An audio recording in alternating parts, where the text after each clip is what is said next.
नमस्कार दोस्तों, आज है 24 फरवरी 2026 और हम बताने जा रहे हैं आज की मायावती जी से जुड़ी 10 बड़ी खबरें। लेकिन आज की सबसे बड़ी खबर ये है कि क्या मोदी जी ने मायावती को लेकर दिया बड़ा बयान। इसकी जानकारी आपको वीडियो के अंत में पता चलेगी, तो इसलिए वीडियो को पूरा देखें। और अगर आप चैनल पर नए हैं और हर रोज मायावती जी से जुड़ी खबरें सुनना चाहते हैं तो अभी चैनल को सब्सक्राइब कर लीजिए। तो अब शुरू करते हैं 24 फरवरी की सबसे अहम खबर कि मायावती ने हाल ही में बीएसपी की ऑल इंडिया मीटिंग बुलाकर संगठन को मजबूत करने पर बड़ा फोकस किया। इस बैठक में देश भर के नेताओं को बुलाया गया और 2027 यूपी चुनाव के साथ साथ राष्ट्रीय स्तर पर पार्टी को फिर से खड़ा करने की रणनीति पर चर्चा हुई। रिपोर्ट्स के अनुसार मायावती ने कहा कि पार्टी को मास्टर की ऑफ पावर हासिल करने के लिए जमीन पर और मेहनत करनी होगी। उन्होंने कार्यकर्ताओं को संदेश दिया कि विरोधी पार्टियों के दबाव के बावजूद संगठन को मजबूत करना ही सबसे बड़ी प्राथमिकता है। इस बैठक में देश की आर्थिक स्थिति, अंतर्राष्ट्रीय व्यापार और किसानों से जुड़े मुद्दों पर भी चर्चा हुई। मायावती ने यह भी कहा कि वैश्विक व्यापार समझौतों के बीच सरकार को किसानों और बहुजन समाज के हितों की रक्षा करनी चाहिए। राजनीतिक जानकार मानते हैं कि यह मीटिंग सिर्फ संगठनात्मक नहीं बल्कि 2027 के लिए राजनीतिक संदेश भी थी, जिससे कार्यकर्ताओं को एक्टिव किया जा सके। दूसरी बड़ी खबर संगठन में बड़े फेरबदल से जुड़ी रही। बीएसपी की इलेक्शन टीम में कई महत्वपूर्ण बदलाव किए गए, जिससे पार्टी को फिर से जमीनी स्तर पर मजबूत करने की कोशिश दिखी। खबरों के मुताबिक मायावती ने भरोसेमंद और अनुभवी नेताओं को अहम जिम्मेदारियां सौंपी हैं। उदाहरण के तौर पर नौशाद अली को यूपी के 4 बड़े राजनीतिक डिवीजन कानपुर, लखनऊ, आगरा और मेरठ की जिम्मेदारी दी गई है, जिन्हें चुनावी नजरिए से बेहद अहम माना जाता है। वहीं अशोक सिद्धार्थ को राष्ट्रीय स्तर पर 4 राज्यों का प्रभारी बनाया गया, जिससे बीएसपी की राष्ट्रीय विस्तार की रणनीति साफ नजर आती है। राजनीतिक विश्लेषकों का कहना है कि यह बदलाव मायावती की उस रणनीति का हिस्सा है जिसमें वो पुराने भरोसेमंद चेहरों के जरिए संगठन को फिर से खड़ा करना चाहती हैं। इससे यह भी संकेत मिलता है कि पार्टी सिर्फ यूपी तक सीमित नहीं रहना चाहती, बल्कि दूसरे राज्यों में भी जगह बनाने की कोशिश कर रही है। तीसरी बड़ी खबर यूपी बजट 2026-27 को लेकर मायावती के तीखे बयान से जुड़ी रही। उन्होंने कहा कि बजट में रोजगार, सामाजिक न्याय और गरीब वर्गों के मुद्दों पर ज्यादा गंभीरता नहीं दिखाई गई। उनके अनुसार सरकार सिर्फ घोषणाएं करती है, लेकिन जमीन पर असर कम दिखाई देता है। उन्होंने दावा किया कि उनके कार्यकाल में कानून व्यवस्था और सामाजिक संतुलन बेहतर था और आज कई वर्ग खुद को असुरक्षित महसूस कर रहे हैं। यह बयान राजनीतिक तौर पर काफी अहम माना जा रहा है, क्योंकि यूपी में विपक्षी राजनीति में अपनी मौजूदगी दिखाने के लिए मायावती लगातार सरकार को आर्थिक और सामाजिक मुद्दों पर घेर रही है। जानकारों के मुताबिक यह रणनीति दलित, पिछड़ा और गरीब वोट बैंक को फिर से जोड़ने की कोशिश है, जिससे बीएसपी खुद को मजबूत विकल्प के तौर पर पेश कर सके। चौथी बड़ी खबर चुनावी गठबंधन को लेकर आई, जिसने यूपी की सियासत में हलचल मचा दी। हाल ही में मायावती ने साफ शब्दों में कहा कि बीएसपी 2027 विधानसभा चुनाव अकेले लड़ेगी और किसी पार्टी के साथ गठबंधन की खबरें सिर्फ अफवाह हैं। उन्होंने कहा कि ऐसी खबरें कार्यकर्ताओं का ध्यान भटकाने के लिए फैलाई जाती हैं। यह बयान इसलिए भी अहम है क्योंकि लंबे समय से एसपी, बीएसपी या अन्य दलों के साथ संभावित गठबंधन की चर्चा होती रही है। मायावती का मानना है कि पिछले अनुभवों में गठबंधन से दूसरे दलों को फायदा हुआ, लेकिन बीएसपी को नुकसान झेलना पड़ा। इसीलिए अब पार्टी अपनी ताकत पर चुनाव लड़ेगी। राजनीतिक विश्लेषकों का कहना है कि यह फैसला बीएसपी की स्वतंत्र पहचान को मजबूत करने की कोशिश है और इससे यूपी की राजनीतिक समीकरणों पर बड़ा असर पड़ सकता है।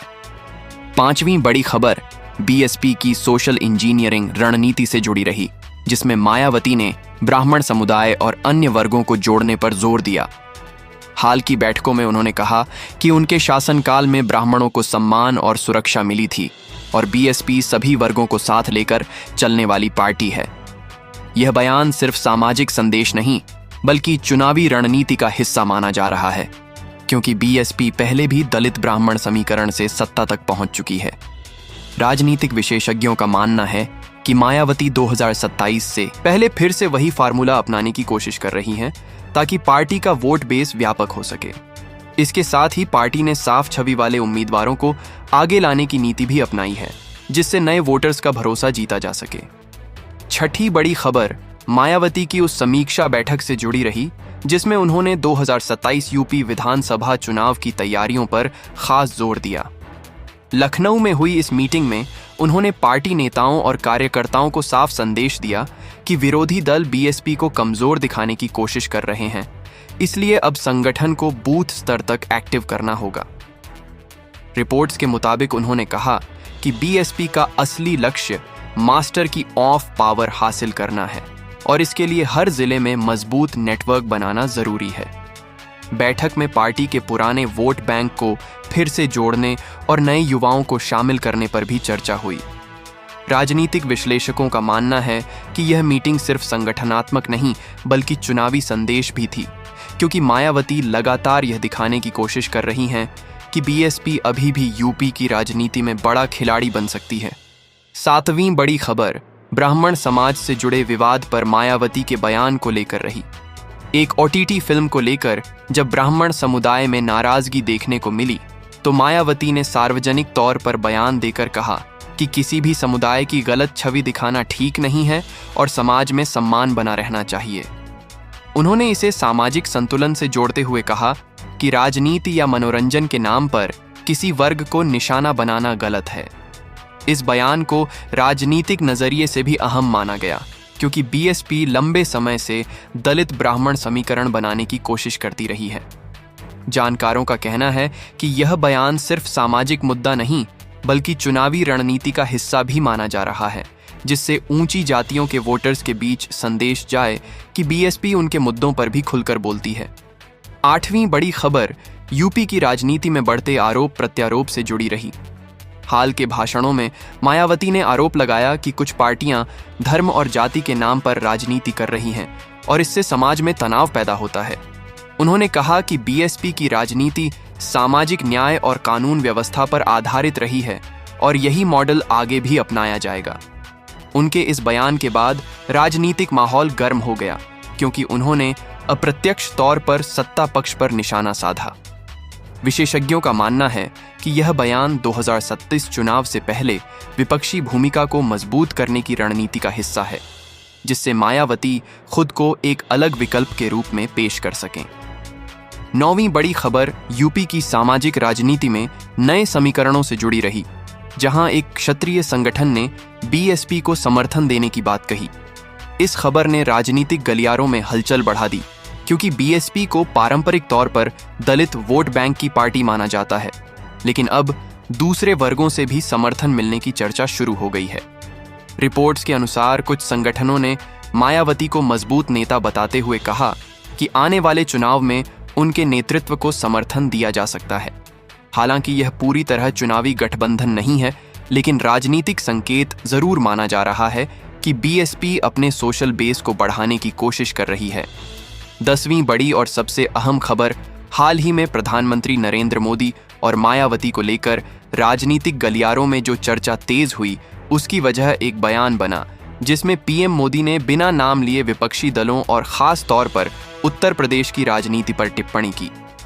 कई न्यूज़ रिपोर्ट्स और राजनीतिक विश्लेषणों में इस बयान को मायावती और बीएसपी की राजनीति से जोड़कर देखा गया। दरअसल एक सार्वजनिक कार्यक्रम के दौरान पीएम मोदी ने कहा कि देश की राजनीति में अब स्थिरता और विकास को सबसे बड़ा मुद्दा बनाया जाना चाहिए और जातीय समीकरणों के आधार पर सत्ता पाने की कोशिश करने वाली राजनीति अब पहले जैसी असरदार नहीं रही। इस बयान के बाद यूपी की सियासत में हलचल बढ़ गई, क्योंकि राजनीतिक पंडितों ने इसे सीधे तौर पर मायावती की सोशल इंजीनियरिंग रणनीति से जोड़कर देखा। हालांकि पीएम मोदी ने मंच से किसी नेता का नाम नहीं लिया, लेकिन कई चैनलों और अखबारों में इसे बीएसपी की तरफ इशारा माना गया। इस बयान की खास बात यह रही कि यह ऐसे समय में आया जब मायावती लगातार संगठन मजबूत करने और 2027 चुनाव की तैयारी पर जोर दे रही हैं। पीएम मोदी ने अपने भाषण में यह भी कहा कि देश अब नई सोच के साथ आगे बढ़ रहा है और जनता सिर्फ वादों से नहीं बल्कि काम के आधार पर वोट करती है। राजनीतिक विश्लेषकों का मानना है कि यह संदेश अप्रत्यक्ष रूप से उन पार्टियों के लिए था जो पुराने जातीय समीकरणों के सहारे राजनीति करती रही हैं। वहीं बीएसपी समर्थकों ने सोशल मीडिया पर प्रतिक्रिया देते हुए कहा कि मायावती का शासनकाल कानून व्यवस्था और विकास के लिए जाना जाता है, इसलिए इस तरह के बयान से बीएसपी का आधार कमजोर नहीं होगा। यूपी की राजनीति में मायावती और मोदी का नाम जब भी एक साथ आता है तो चर्चा और तेज हो जाती है। कई विशेषज्ञों का कहना है कि बीजेपी और बीएसपी के बीच सीधा टकराव कम देखने को मिलता है, लेकिन राजनीतिक संदेशों के जरिए दोनों दल एक दूसरे पर निशाना साधते रहते हैं। पीएम मोदी के हालिया बयान को भी उसी रणनीति का हिस्सा माना जा रहा है, जिसमें बीजेपी खुद को विकास के एजेंडे पर आगे दिखाना चाहती है, जबकि मायावती सामाजिक न्याय और बहुजन राजनीति के मुद्दों को उठाकर अपनी अलग पहचान बनाए रखने की कोशिश कर रही हैं। इस बयान के बाद मायावती की तरफ से भी प्रतिक्रिया आई, जिसमें उन्होंने कहा कि बीएसपी की राजनीति हमेशा संविधान और सामाजिक संतुलन पर आधारित रही है। उन्होंने ये भी कहा कि देश की जनता सब कुछ देख रही है और आने वाले चुनावों में सही फैसला करेगी। मायावती ने सीधे तौर पर पीएम मोदी का नाम नहीं लिया, लेकिन उनके बयान को उसी संदर्भ में देखा गया, क्योंकि उस समय मीडिया में लगातार पीएम मोदी के भाषण की चर्चा चल रही थी। राजनीतिक जानकारों के मुताबिक ये बयानबाजी आने वाले चुनावी माहौल की झलक है, जहां हर पार्टी अपनी रणनीति को जनता तक पहुंचाने की कोशिश कर रही है। यूपी में दलित राजनीति और बीजेपी की रणनीति को लेकर भी इस बयान के बाद चर्चा तेज हो गई। कुछ विशेषज्ञों का मानना है कि बीजेपी पिछले कुछ सालों से दलित वोट बैंक में अपनी पकड़ मजबूत करने की कोशिश कर रही है, जिससे बीएसपी की पारंपरिक ताकत को चुनौती मिल रही है। पीएम मोदी के भाषण में जब उन्होंने गरीब, वंचित और पिछड़े वर्गों के विकास की बात की तो इसे उसी रणनीति का हिस्सा माना गया।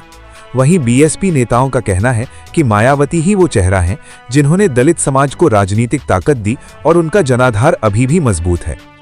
राजनीतिक विश्लेषकों ने इस बयान के कई मायने निकाले।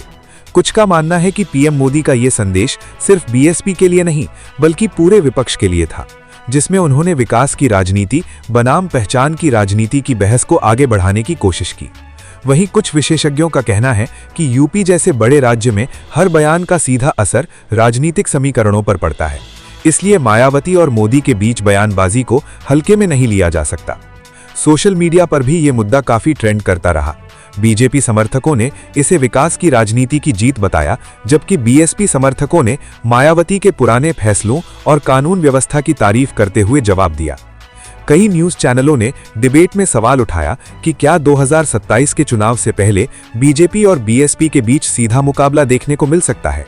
हालांकि अभी तक दोनों दलों की तरफ से किसी बड़े राजनीतिक टकराव की आधिकारिक घोषणा नहीं हुई है, लेकिन बयानबाजी से ये साफ है कि चुनावी माहौल धीरे धीरे बन रहा है। मायावती के करीबी नेताओं ने भी मीडिया से बात करते हुए कहा कि बीएसपी किसी भी बयान से घबराने वाली नहीं है और पार्टी अपने संगठन को मजबूत करने पर फोकस कर रही है। उनका कहना था कि जनता अब समझदार हो चुकी है और वो सिर्फ भाषणों से प्रभावित नहीं होती, बल्कि जमीन पर काम देखती है। वहीं बीजेपी नेताओं ने कहा कि पीएम मोदी का भाषण देश के विकास और नई सोच को लेकर था, उसे किसी एक पार्टी से जोड़कर नहीं देखना चाहिए। राजनीतिक इतिहास को देखें तो मायावती और बीजेपी के बीच संबंध कभी सहयोग के तो कभी विरोध के रहे हैं। यही वजह है कि जब भी पीएम मोदी की तरफ से कोई बयान आता है तो राजनीतिक विश्लेषक पुराने समीकरणों को याद करने लगते हैं। इस बार भी कुछ विशेषज्ञों ने कहा कि बयान भले ही सीधे मायावती के नाम पर न हो, लेकिन यूपी की राजनीति में उसका असर जरूर दिखाई देगा, खासकर तब जब बीएसपी लगातार अपने संगठन को फिर से सक्रिय करने की कोशिश कर रही है और नए सामाजिक समीकरण बनाने पर काम कर रही है। कुल मिलाकर देखा जाए तो पीएम मोदी के हालिया बयान ने मायावती और बीएसपी को फिर से राजनीतिक चर्चा के केंद्र में ला दिया है।